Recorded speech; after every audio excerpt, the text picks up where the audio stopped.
ईश्वर पिता का धन्यवाद हो। आज हम लोग छठवें दिन परमेश्वर ने क्या किया उसके विषय में हम लोग देखेंगे।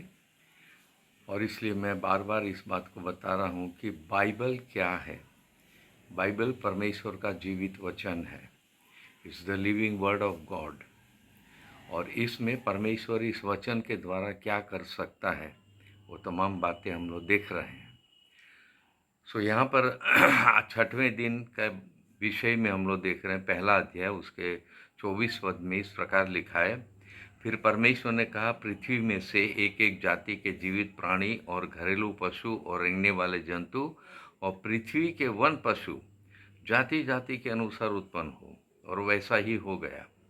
इस प्रकार परमेश्वर ने पृथ्वी के जाति जाति के वन पशुओं को और जाति जाति के घरेलू पशुओं को और जाति जाति के भूमि पर सब रेंगने वाले जंतुओं को बनाया। और परमेश्वर ने देखा कि अच्छा है। सो पूरा हम लोग अध्ययन नहीं करेंगे आज, लेकिन थोड़ी थोड़ी बातों पर हम लोग अध्ययन करेंगे और उससे हम लोग को समझ मिलेगी कि छठवें दिन परमेश्वर ने क्या किया है। सो यहाँ पर लिखा है, पृथ्वी से एक एक जाति के जीवित प्राणी उत्पन्न हो। और परमेश्वर का धन्यवाद। परमेश्वर का वचन है ये। परमेश्वर क्या सोच रहा था, परमेश्वर किस प्रकार के प्राणियों को उत्पन्न करना मांग रहा था, और उसके विषय में यहाँ पर 4 बातें हम लोग देखते हैं। पहली बात है कि जीवित प्राणी जो पृथ्वी से उत्पन्न हुए उसमें से हम देख रहे हैं, पहला जीवित प्राणी अर्थात छोटे छोटे जीव जंतु जो कुछ भी है, सेंटीपेड, माइक्रोपेड्स एंड क्या बोलते हैं, microbes and flies and things like that. तो आगे हम लोग देखते हैं दूसरी बात की, घरेलू पशु और रेंगने वाले जंतु और पृथ्वी के वन पशु। सो 4 प्रकार के प्राणियों को परमेश्वर बनाने की बात यहाँ पर कह रहा है। लेकिन पृथ्वी से यहाँ 2 अध्याय में भी हम लोग पढ़ते हैं, 2 अध्याय और उसके 19 पद में इस प्रकार लिखा है, और यहोवा ने परमेश्वर ने भूमि में से सब जाति के घरेलू पशुओं और आकाश के सब भांति के पक्षियों को रच कर। तो परमेश्वर पहले रचना करता है, मतलब बनाता है उसको, और उसको मिट्टी से, क्योंकि यहाँ पृथ्वी शब्द जो लिखा हुआ है इसका मतलब है मिट्टी, और मिट्टी से परमेश्वर क्या बना रहा है उसको यहाँ पर प्रकट किया गया। तो मिट्टी के जैसे आजकल भी हम लोग देख रहे हैं तमाम प्रकार के, पहले ज़माने में तो बहुत ज़्यादा होता था ये कि मिट्टी के खिलौने बनाते थे, रंग बिरंगी, उसको रंग करके और उसके बाद बच्चों को खेलने देते थे आदि।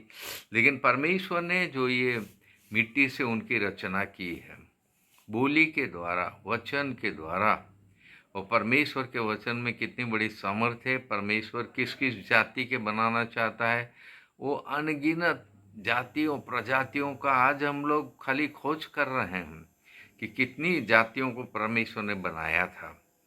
ट्रिमेंडस, परमेश्वर महान है। लेकिन पृथ्वी से बनाया, मिट्टी से बनाया है, और उसमें जीवन परमेश्वर ने प्रवाहित किया है। जीवन कहाँ कहाँ प्रवाहित होता है, कहाँ कहाँ परमेश्वर ने प्रवाहित किया था। जल के बारे में भी हम लोग देख रहे हैं यहाँ पर 20 पद में, पहला अध्याय का 20 पद, फिर यहोवा ने कहा, जल जीवित प्राणियों से बहुत भर जाए।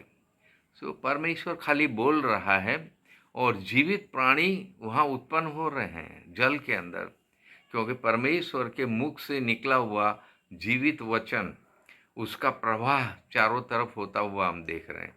सो हम मिट्टी में भी उसका प्रवाह देख रहे हैं, दूसरा हम पानी में भी देख रहे हैं, तीसरा हम देख रहे हैं हवा में भी उसका प्रवाह है, क्योंकि परमेश्वर ने जिन जिन जीवित पक्षियों को बनाया है आकाश में उड़ने के लिए, वो सबको भी परमेश्वर ने अपने वचन के द्वारा बनाया है।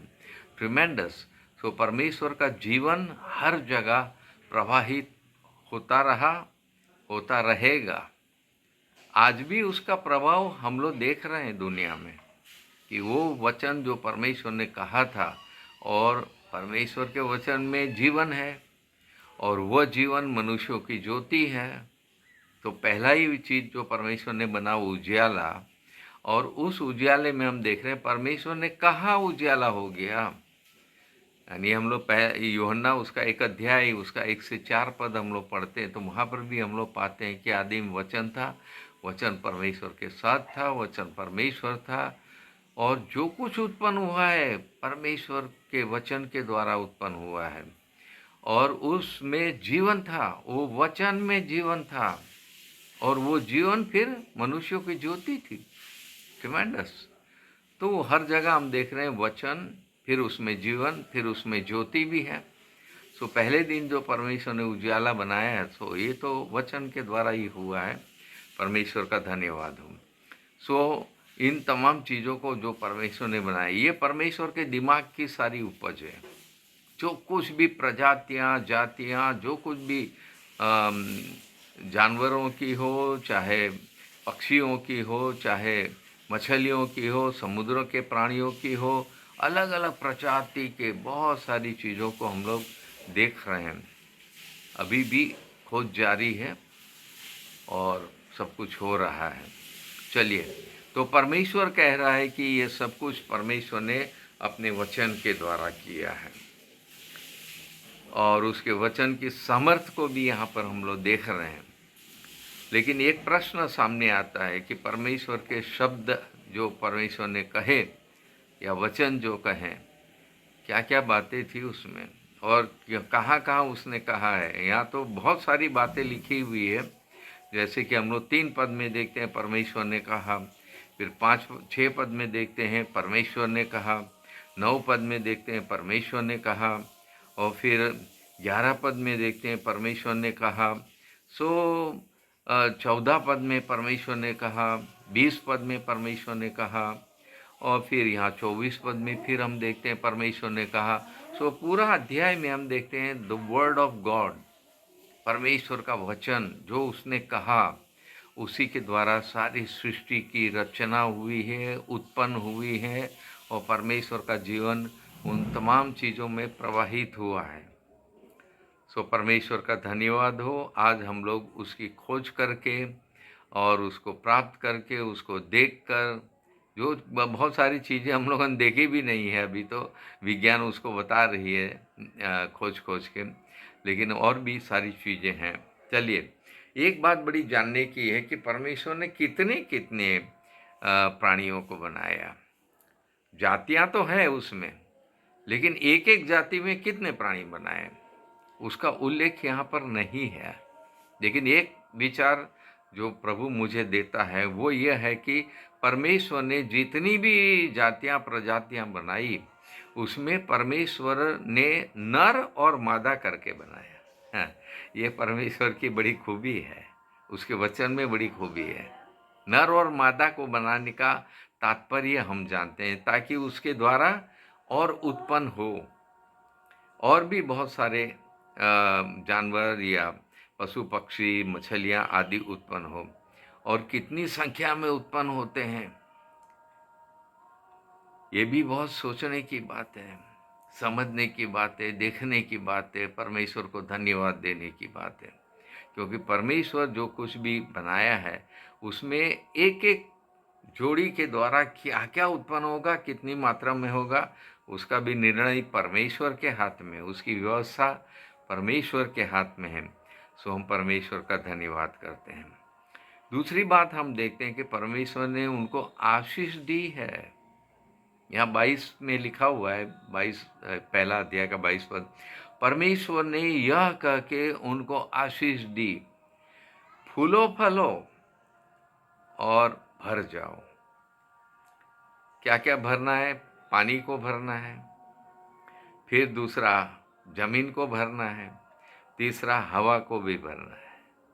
और परमेश्वर इन सारे प्राणियों को बना के, पशु पक्षियों को बना के कहाँ कहाँ भर रहा है उसको, आशीष के द्वारा ये हुआ है। अगर परमेश्वर की आशीष उन पर न होती, ये असंभव था। एक और बात बड़ी सोचने की है, वो यह है कि परमेश्वर ने आदि में जो कुछ भी बनाया, एक बार बनाया है, दैट्स ऑल, और उसके बाद दोबारा उसने नहीं बनाया। दोबारा तिबारा बनाने की आवश्यकता भी नहीं है, क्योंकि रिप्रोडक्शन का जो आशीष परमेश्वर ने उनको दे दी है, और उसी से जगत में इतने सारे पशु पक्षी प्राणी आज पैदा होता हुआ हम लोग देख रहे हैं। ये परमेश्वर को धन्यवाद देने का विषय है। सो परमेश्वर के वचन की सामर्थ को देखिए, आज तक काम कर रही है, आज तक वचन काम कर रहा है। परमेश्वर का धन्यवाद हो। Thank you very much. God bless all of you.